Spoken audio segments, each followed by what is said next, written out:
मला कमी केलं, मी तक्रार केली का? तुम्हाला गद्दार म्हणण्याचा अधिकार काय? तुम्ही मला निवडून आणलं. मी पूर्वीपासून आमदार होतो. तुम्ही मला आपल्या पक्षात घेतल्यानंतर तुमच्या पक्षाची 1,10,000 मतं वाढली. तुम्हाला काय नाही वाटत त्याच्याबद्दल? माणुसकी आहे की नाही? शेवटी माणुसकी आहे म्हणून मी तळमळीने बोलतो.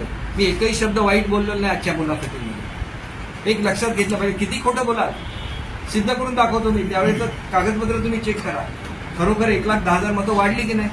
तुमचे खासदार निवडून आले की नाही? नाहीतर मागच्या वेळेला वैभव नाईक पराभूत झाले होते ना, त्यांना सुद्धा काही पर्सेंट मतं वाढली की नाही माझ्या लढ्यामध्ये? त्यावेळेला तुम्ही सभा घेतली आणि सांगितलं काय दीपक केसरकरांच्यामुळे आमची विजय झाला म्हणून. मग त्यावेळेचं रेकॉर्डिंग काढून त्यांना दाखवलं पाहिजे. मग मी काय गद्दारी केली? तुम्ही कधी भेटत नव्हता.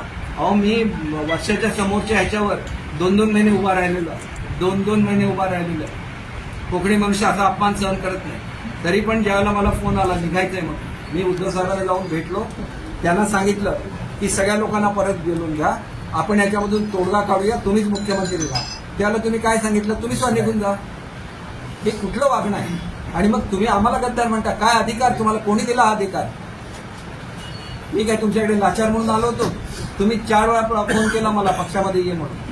आणि मला ऑनरेबली शेवटी पंतप्रधानांनी पंतप्रधान असतात, त्यांच्या हस्ते मी प्रवेश केला असतो, मी राजकीयदृष्ट्या मोठा झालो असतो ना.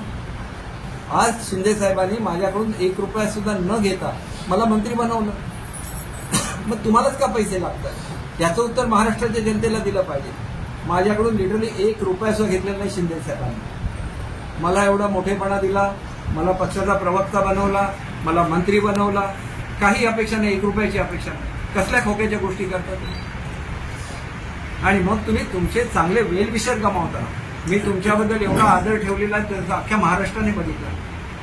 मी तुमच्याबद्दल एवढं चांगलं बोललो.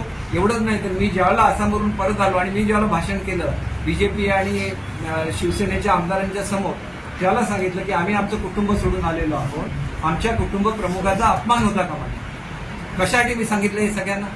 दुसऱ्या दिवशी त्यांच्या विरुद्ध स्टेटमेंट काढलं गेलं. ते स्टेटमेंट काढल्यानंतर मी पुन्हा उपमुख्यमंत्री देवेंद्र फडणवीस साहेबांशी बोललो आणि ज्यांनी स्टेटमेंट काढलं होतं त्यांनी आपलं स्टेटमेंट मागे घेतलं. आम्ही तुमच्या मोठेपणासाठी एवढं करतो आणि तुम्ही वाटेल देऊन आमच्या मतदारसंघामध्ये आमच्या लोकांशी बोलणार, हे योग्य नाही.